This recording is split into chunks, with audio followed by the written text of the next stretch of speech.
नमस्कार दोस्तों, यूपीएससी अखाड़ा में आपका स्वागत है।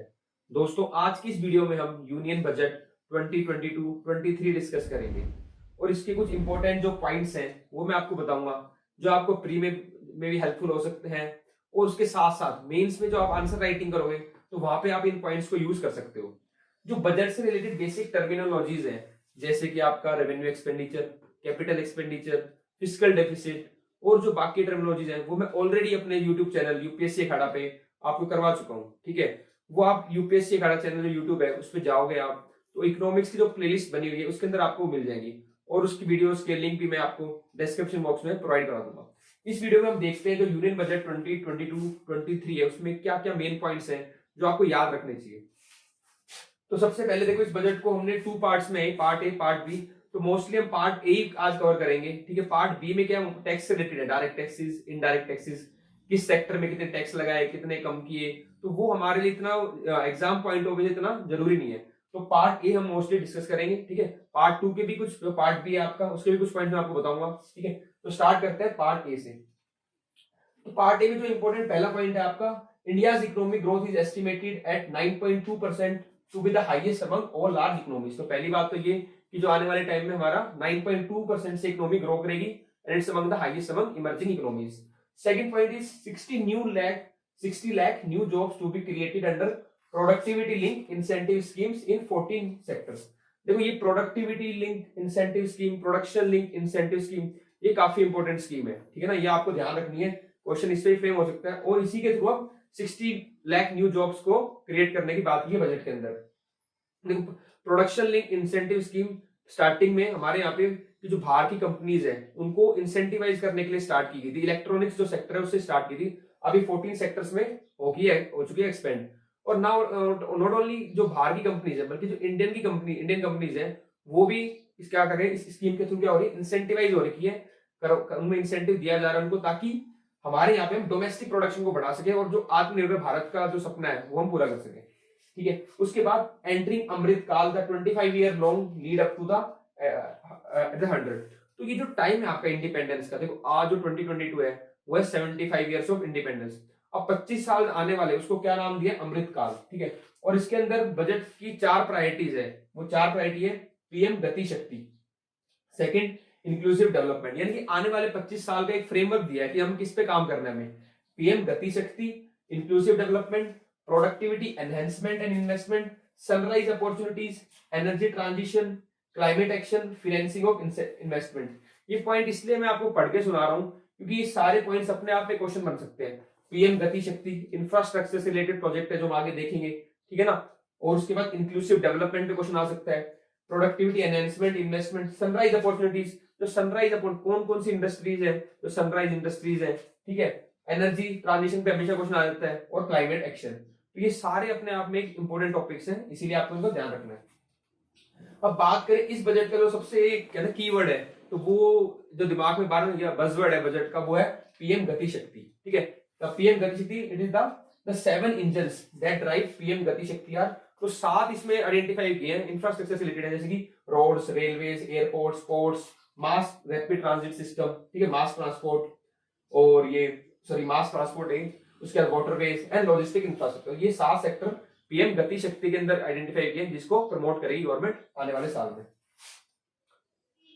अब हर एक के अलग अलग टारगेट है, रोड ट्रांसपोर्ट में कितना रोड बनाएंगे, मल्टी लॉजिस्टिक पार्क्स बनाएंगे। ठीक है, वो ठीक है, आप देख लेना इसमें फिगर्स, और इसकी पीडीएफ भी मैं आपको टेलीग्राम चैनल जो है यूपीएससी अखाड़ा का उसमें आपको प्रोवाइड करा दूंगा।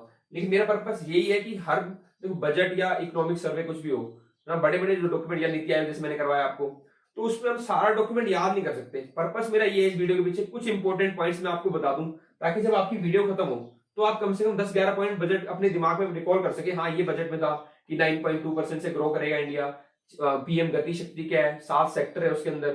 ठीक है, ऐसे कुछ पॉइंट आपके दिमाग में हो, यही पर्पस है मेरा। ठीक है, रेलवे से बात करें तो 1 station 1 product concept to help local business and supply chains. अभी होता क्या, हर एक पे एक अलग वीडियो बन सकती है, तो वो तो आपको मैं अलग बाद में समझा दूंगा। अभी आप बस पॉइंट्स याद रखो कि क्या क्या पॉइंट बजट के अंदर इंपॉर्टेंट है।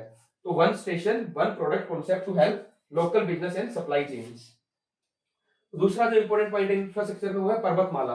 अभी तक हम सागरमाला और भारतमाला की बात कर रहे हैं, अब तीसरा पॉइंट आपको इंक्लूड करना है पर्वतमाला। वो क्या है, it is national ropeways development programme Parvatmala to be take up on the PPP mode. तो रोपवेज बनाए जाएंगे पर्वतमाला के अंदर, ठीक है। कॉन्ट्रैक्ट्स बी अवॉर्डेड, ये 8 ropeway project for the 60 kilometre. Again बड़ी इंपॉर्टेंट है, पर्वतमाला आपकी डिक्शनरी में ऐड होना चाहिए, ठीक है ना, कि कभी इंफ्रास्ट्रक्चर की अगर बात आएगी तो मैं पर्वतमाला भी इंक्लूड करूंगा। उसके बाद वो अगला पिलर हमारा जो इंक्लूसिव डेवलपमेंट। तो इंक्लूसिव डेवलपमेंट सबसे पहले एग्रीकल्चर, तो कुछ डायरेक्ट पेमेंट है जो फार्मर्स को डायरेक्ट पेमेंट कर रहे हैं, ठीक है। उसके अलावा ये बड़ा अच्छा पॉइंट है, chemical free natural farming to be promoted throughout the country. और स्टार्टिंग में कहां पे, गंगा के आसपास, तो chemical free natural farming to be promoted. Again sustainable agriculture या एग्रीकल्चर से आपको क्वेश्चन आ रहा है तो आप उसमें ये भी बता सकते हो कि गवर्नमेंट का भी ध्यान इसी तरफ ये है। और इस बार के जो बजट में भी ये बात प्रपोज की गई है कि chemical free natural farming is to be promoted throughout the country. ऐसे इन पॉइंट्स को यूज करना है, ठीक है। तो पढ़ तो आप भी लेते हैं, लेकिन मेरा अगेन पॉइंट यही है वीडियो के पीछे कि आपको इंपॉर्टेंट पॉइंट आइडेंटिफाई कर दूं जिनको आप याद कर लो। उसके बाद है किसान drones, again e technology in aid of farmers. उसके अंदर आप यूज कर सकते हो कि टेक्नोलॉजी कैसे यूज कर रहे हैं फार्मर्स की, ठीक है। किसान drones for the crop assessment, digitization of land records, अभी आगे आएगा कि डिजिटाइजेशन ऑफ लैंड रिकॉर्ड्स भी हुआ है, ठीक है। लेकिन उसके लिए किसान ड्रोन को यूज करेंगे, ड्रोन को यूज कर रहे हैं किस के लिए, क्रॉप की असेसमेंट के लिए, डिजिटाइजेशन ऑफ लैंड रिकॉर्ड्स के लिए, spraying of insecticides and nutrients. Drone से क्वेश्चन आ भी चुका है यूपीएससी मेंस के अंदर, ये सारी इसकी और एप्लीकेशन है एग्रीकल्चर के अंदर। Again Ken Betwa interlinking of river project हमारे न्यूज में चलता रहता है, ठीक है। अगर उससे क्वेश्चन आता है तो आप एग्जांपल दो इस बार कि केन बिटवा लिंक के लिए क्या किया है, एडिशनल फंड एलोकेट किया है ना। और इससे फायदा क्या होगा, 9.08 lakh hectare farmers land to receive irrigation benefit by Ken Betwa link projects. ये इतने फार्मर्स को इरिगेशन बेनिफिट मिलेगा। अब नुकसान क्या है, फायदे क्या है इंटरलिंकिंग ऑफ प्रोजेक्ट के, again that is a separate topic. तो यहाँ पे मैं आपको टॉपिक नहीं समझा रहा हूँ, बस मेन पॉइंट्स बता रहा हूँ जो आपको याद रखने हैं। एमएसएमई के अंदर भी अब इतने सारे पॉइंट है, लेकिन आप एक दो याद कर पाओगे। तो याद करो जितनी भी ये स्कीम थी, पोर्टल थे, इनको क्या कर दिया, इंटरलिंक कर दिया। उदम, ई श्रम, एनसीएस या नसीम portals to be interlink, convergence approach show कर रहा है गवर्नमेंट की। उसके बाद raising and accelerating MSME performance, RAMP, ऐसे याद कर लो, ठीक है। ऊपर तो कन्वर्जेंस होगा, दूसरा रैम्प, रैम्प प्रोग्राम किससे एसोसिएटेड है, एमएसएमई से। Raising and accelerating MSME performance programme with an outlay of ₹6,000 crore to be rolled out. तो ramp programme to be rolled out, चाहे इतना याद ना रहे आपको, लेकिन उस जो सेक्टर है उससे रिलेटेड स्कीम याद होनी चाहिए, वो है रैम्प, ठीक है। नेक्स्ट है स्किल डेवलपमेंट में क्या कर रहे हैं, digital ecosystem for skill and livelihood, देश स्टैक ई पोर्टल, ये याद रखना है, देश स्टैक ई पोर्टल, ये आपका डेवलप होगा। इस सब बजट में propose. Again skill development question आएगा तो ये आप लिख के आ सकते हो कंक्लूजन में, वे फॉरवर्ड में या इंट्रोडक्शन में, ठीक है। Digital ecosystem for skilling and livelihood will be launched to empower citizens to skill, reskill, upskill through online training। देखो अब टाइम इंडस्ट्रियल 4.0 का है, तो फोर्थ इंडस्ट्रियल रेवोल्यूशन के अकॉर्डिंग नई स्किल रिक्वायरमेंट है, ठीक है। तो उसमें इसे हमें हेल्प करेगा हमारे यूथ को। नेक्स्ट एजुकेशन में क्या किया है, तो मैंने हर एक सेक्टर के आपको एक दो पॉइंट बताए जो कि आप अपने आंसर या कहीं पे भी यूज कर सकते हो कि इस बार बजट में ये चीज प्रपोज की गई है। 1 class 1 TV channel programme of PM e Vidya to be expanded to 200 TV channels. उसके बाद high quality e content will be developed for delivery through digital teachers. तो अगेन ये दोनों पॉइंट आपके क्या करेंगे, डिजिटल एजुकेशन को भी शो कर रहे हैं और गवर्नमेंट का विजन बता रहे हैं एजुकेशन के लिए। हेल्थ में क्या किया है, an open platform for national digital health ecosystem to be rolled out, ये आप कहीं भी लिख सकते हो। दूसरा मेन बात ये कि मेंटल हेल्थ पे, अगर मेंटल हेल्थ से क्वेश्चन आता है तो उसमें आप ये क्वेश्चन डालो, national tele mental health programme for quality mental health counselling and care service to be launched. और कितने 23 tele mental health service centres of excellence will be set up. तो ये पॉइंट किससे रिलेटेड आपका, मेंटल हेल्थ से। Again दिमाग में डालो, इंफ्रास्ट्रक्चर से कुछ पॉइंट दिए, एग्रीकल्चर के दिए, टेक्नोलॉजी यूज करेंगे, ड्रोन यूज करेंगे, डायरेक्ट पेमेंट करेंगे, ठीक है। फिर आप देखो एजुकेशन में क्या दिया था, ठीक है, ई विद्या के थ्रू आपको क्या करेंगे, डिफरेंट चैनल्स, वो था ना 1 क्लास 1 टीवी चैनल प्रोग्राम था, ऐसे याद रखना आपको, ठीक है। हेल्थ के अंदर क्या होगा, मेंटल हेल्थ पे बात की इस बार। फिर है सक्षम आंगनवाड़ी, ठीक है। पहले तो आंगनवाड़ी होती थी, फिर उनको अपग्रेड किया गया सक्षम आंगनवाड़ी के अंदर, ठीक है। उसमें डिजिटल लर्निंग की बात की गई है, स्मार्ट लर्निंग की बात की है। तो integrated benefits to women and children through mission Shakti, mission Vatsalya, Saksham Anganwadi and पोषण 2.0। अब अगला प्रोग्राम पानी वाटर के लिए, हर घर नल से जल। अब इतने मतलब ये मैं कहीं कर रहा हूँ, फिगर आपको याद नहीं करनी कि 4 करोड़ हाउस होल्ड को पानी देंगे, लेकिन आपको पता होना चाहिए वाटर की स्कीम कौन सी है, हर घर नल से जल। Next is PM divine. अब देखो अगेन याद कर लो डिवाइन कहां पे है, ठीक है। मान लो नॉर्थ ईस्ट रीजन, डिवाइन बिल्कुल डिवाइन जैसा रीजन लगता है, बिल्कुल फ्रेश है, प्रिस्टीन है। तो किसके लिए स्कीम बनाई है, नॉर्थ ईस्टर्न रीजन में वहां पे डेवलपमेंट के लिए, infrastructure development. Prime minister development initiative for north eastern region, new scheme है नॉर्थ ईस्टर्न रीजन के लिए। रीजनल डेवलपमेंट का क्वेश्चन आता है, नॉर्थ ईस्टर्न का कोई इंसर्जेंसी से रिलेटेड क्वेश्चन आता है, उसमें वे फॉर्म में लिखो आप कि होलिस्टिक डेवलपमेंट कर रहे हैं और इस बार बजट में प्रपोज किया गया है पीएम डिवाइन, पीएम डिवाइन, ठीक है। New scheme PM DevINE knows to be fund infrastructure and social development projects in the north east. तो नॉर्थ ईस्ट के लिए कौन सी स्कीम आई है इस बजट में, पीएम डिवाइन। बैंकिंग के लिए क्या किया है, जो पोस्ट ऑफिस है उनको भी क्या करेंगे, कोर बैंकिंग सॉल्यूशन से इंटीग्रेट करेंगे। 100% of 1.5 lakh post office to come on the core banking system. Core banking system आपको पता ही है, उसी में पोस्ट ऑफिस को भी सीबीएस से लिंक कर रहा है। दूसरा, schedule commercial bank to set up 75 digital banking units in 75 districts. इस बजट में क्या प्रपोज किया, 75 डिजिटल बैंकिंग यूनिट्स सेटअप होंगी 75 डिस्ट्रिक्ट्स के अंदर। अब ई पासपोर्ट्स की बात की है, ये पासपोर्ट के अंदर क्या होगी, चिप होगी, ठीक है, चिप। अगेन ये क्वेश्चन, ये पॉइंट बड़ा इंपॉर्टेंट है अर्बन प्लानिंग का, अर्बनाइजेशन पे क्वेश्चन आता है, सस्टेनेबल अर्बनाइजेशन पे आता है, ठीक है। तो मॉडर्नाइजेशन ऑफ बिल्डिंग बायलॉज, ये काफी रिफॉर्म्स पेंडिंग थे कि भाई बिल्डिंग बायलॉज इनको करो इंप्रूव, ठीक है। टाउन प्लानिंग स्कीम्स लेके आओ, ये सारे वो प्रपोज किए हैं इस बार बजट के अंदर। Town planning schemes, transit oriented development will be implemented. ये क्वेश्चन अपने आप में आते हैं ज्योग्राफी ऑप्शन में, पेपर 2 में भी और पेपर 1 में जीएस के भी, कि ट्रांजिट ओरिएंट डेवलपमेंट के क्या फायदे हैं, कैसे हम प्रोग्रेस करेंगे, ठीक है।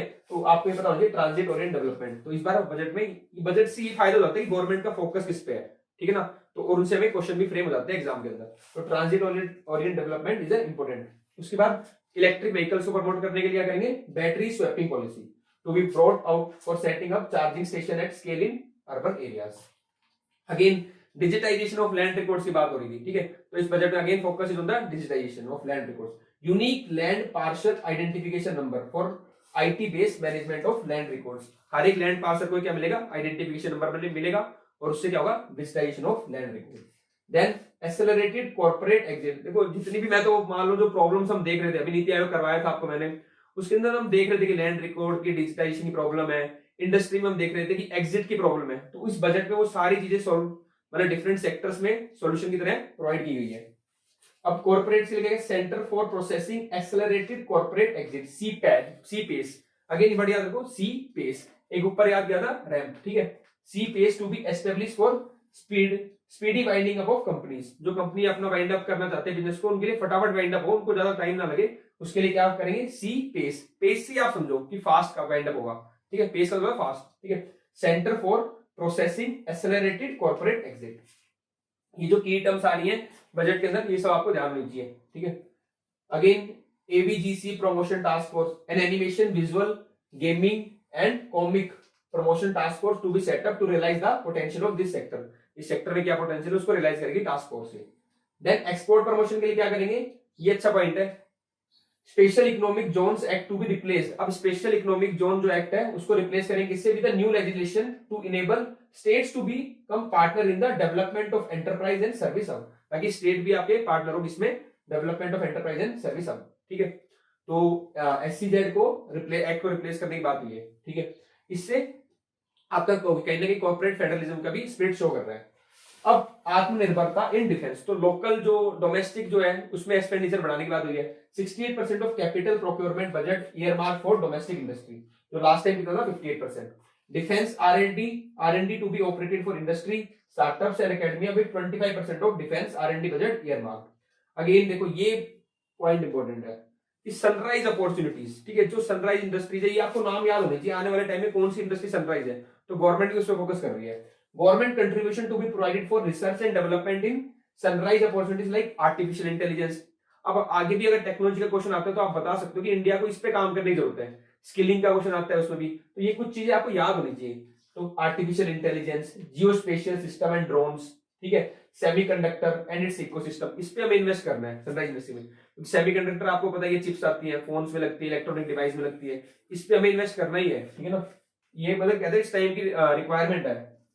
स्पेस इकोनॉमी पे, जीनोमिक्स पे, pharmaceuticals, green energy, clean mobility system, ठीक है। तो ये सारे इंपॉर्टेंट सेक्टर है जो कह सकते हैं मतलब इंडिया को जगत गुरु या विश्व गुरु की अगर बात करें तो उसमें हेल्प करेगा, ठीक है, और हमें इकोनॉमिकल इंडिपेंडेंट बनाएगा।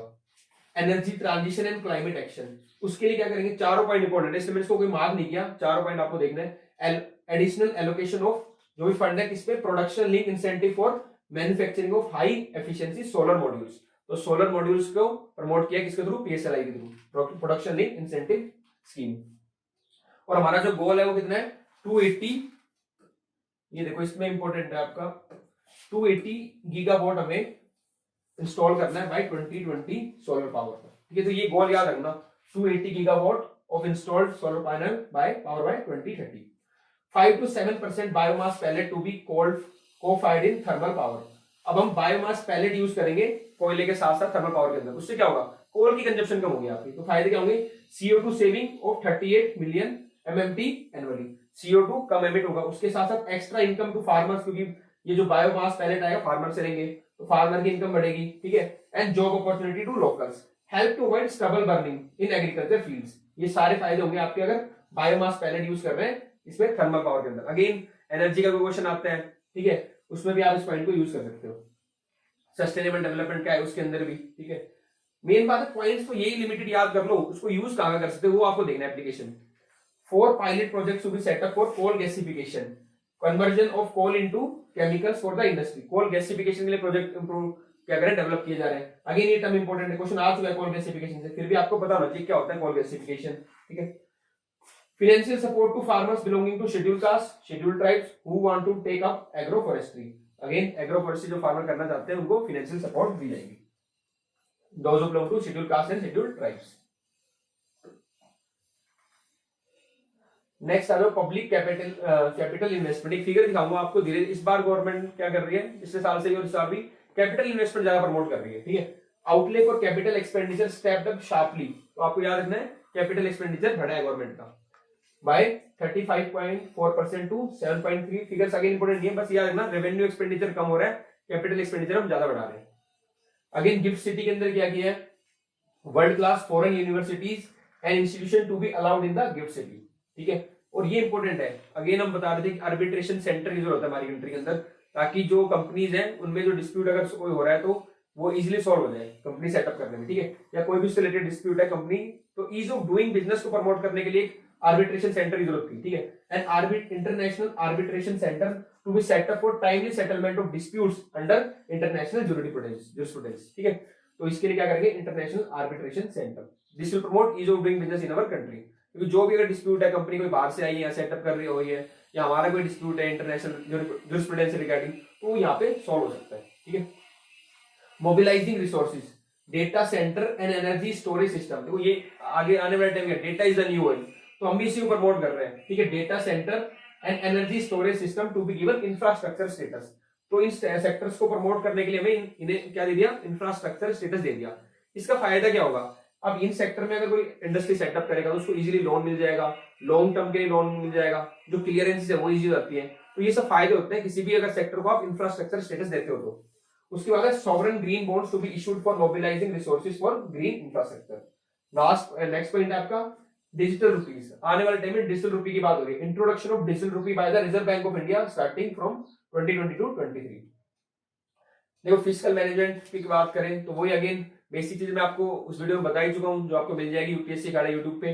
लेकिन इस बार का डेटा क्या है फिस्कल आपका, जो टोटल एक्सपेंडिचर है that is around 39.45 lakh crore, और टोटल रिसीव्स आप कह रहे हैं 22.84 लाख करोड़।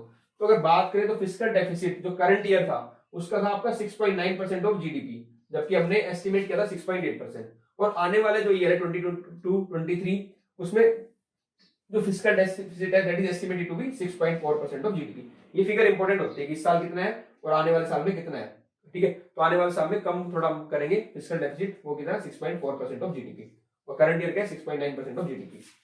तो ये था अपना part A of the budget. Part B में टैक्सेस से रिलेटेड ज्यादा हमारे लिए एग्जाम पॉइंट ऑफ व्यू से इंपॉर्टेंट नहीं है, एक दो बातें अगर कुछ देखनी है तो मैं आपको बताता हूँ। जैसे कोऑपरेटिव्स है, कोई कोऑपरेटिव से क्वेश्चन आएगा तो आप बताओ गवर्नमेंट इंसेंटिवाइज कर रही है कि ये देखो एएमटी जो है ऑल्टरनेट मिनिमम टैक्स उसको कम कर दिया है। ठीक है, उसके अलावा सरचार्ज ऑन कोऑपरेटिव्स उसको रिड्यूस कर दिया है, तो ये टैक्स बेनिफिट दिए कोऑपरेटिव्स को। और जो डिसेबल पर्सन उनको भी टैक्स बेनिफिट दिया है। अगर डिसेबिलिटी से क्वेश्चन आता है तो उसमें आप यूज कर सकते हो कि बजट में भी क्या दिया, टैक्स बेनिफिट दिया है आपके डिसेबल पर्सन को।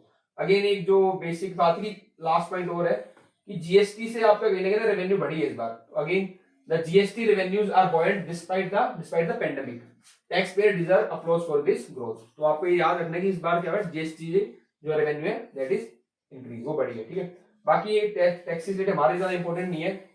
उसके अलावा अगर एक दो फिगर्स हम डिस्कस कर लेते हैं, है ना, कि पैसा कहां से आया, कहां पे पैसा गया था, वो वाली फिगर्स जो है। तो अगर इसमें देखा हो मैं आपको कुछ, ये देखो दोनों पीडीएफ है, मैं आपको टेलीग्राम चैनल पे यूपीएससी अखाड़ा का जो टेलीग्राम चैनल है वहां पे प्रोवाइड करा दूंगा, उसका लिंक आपको डिस्क्रिप्शन बॉक्स में मिल जाएगा। ठीक है, ये अगेन जो मैंने आपको बताया पीएम गति शक्ति, इंक्लूसिव डेवलपमेंट, जो बातें हमने पहले की थी उसी को फिगर की फॉर्म में रिप्रेजेंट किया इस फाइल के अंदर। ओके, सारे गवर्नमेंट के डॉक्यूमेंट है, ठीक है, बिल्कुल सही, तो आपको इसमें कोई चिंता नहीं है, बिल्कुल ठीक है। अब इसमें एक दो बातें जो मेन थी मैं आपको दिखाना चाहता हूं, वो ये देखो,